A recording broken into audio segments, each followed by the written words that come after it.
Sin duda, la pregunta que todos nos hacemos aquí es, efectivamente, si la propuesta del Ejecutivo cumple con los requisitos de un embajador de México en Estados Unidos. Y creo que su currículum, su hoja de vida, ha cubierto varios de los rubros que tradicionalmente deberían de ser importantes. Ha estado en la Cancillería, sabe de temas de globalización, comercio, de política estadounidense. La pregunta es si no hay otros temas de los cuales el próximo embajador debería de saber.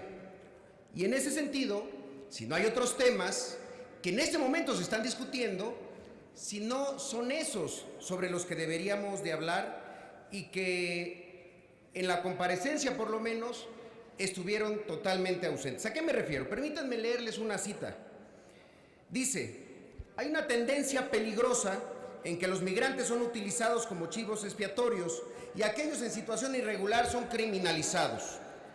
Lo que acabo de leer lo dijo el Alto Comisionado de Derechos Humanos de las Naciones Unidas y concluye diciendo: estamos muy preocupados de que estas acciones se transformen de mera retórica a políticas de verdad. ¿A qué se refiere el Alto Comisionado? ¿Se refiere a los decretos presidenciales 25 y 27 del presidente Trump? ¿Se refiere a la construcción del muro? ¿Se refiere al veto migratorio que restringe la entrada de migrantes de 9 países de Medio Oriente? No, compañeras y compañeros, se refiere a la política migratoria mexicana. A eso se está refiriendo. Y eso estuvo ausente de la comparecencia. Y ustedes me podrán decir: bueno, es que no estamos nombrando al embajador en Guatemala, o en El Salvador, o en Honduras. O me podrán decir: no estamos discutiendo la idoneidad de esta persona para que se convierta en el director del Instituto Nacional de Migración. Pero ese es el gran tema. Ese es el tema de la orden ejecutiva de Obama. Resolver si las deportaciones se harán al país de origen o al país vecino, o al país más cercano del origen del migrante. La discusión es si vamos a seguir teniendo una política migratoria que detiene y deporta solamente alineada a los intereses de los Estados Unidos, o si vamos a seguir tapándole el ojo al macho. De eso es de lo que se debería de estar tratando esta comparecencia y esta gran discusión nacional. El número de asilos, de solicitudes de asilo, se ha disparado en los últimos años.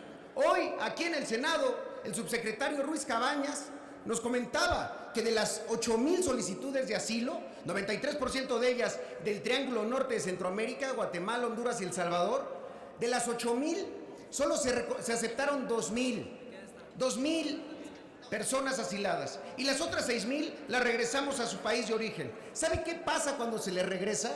¿Sabe qué pasa cuando están aquí porque son perseguidos políticos que están huyendo de la inseguridad?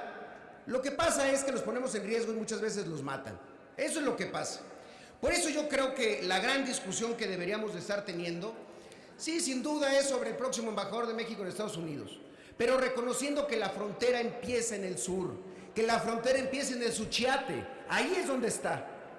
Y ayer y en los días anteriores de la comparecencia, poco es lo que se ha estado escuchando sobre cómo vamos a modificar nuestra política migratoria para que la violación sistemática de derechos humanos que ocurren aquí en nuestro país se detenga de una buena vez.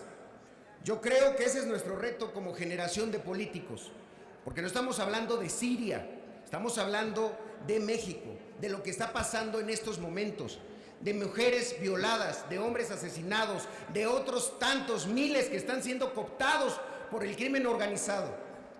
Pero de eso nadie dice nada.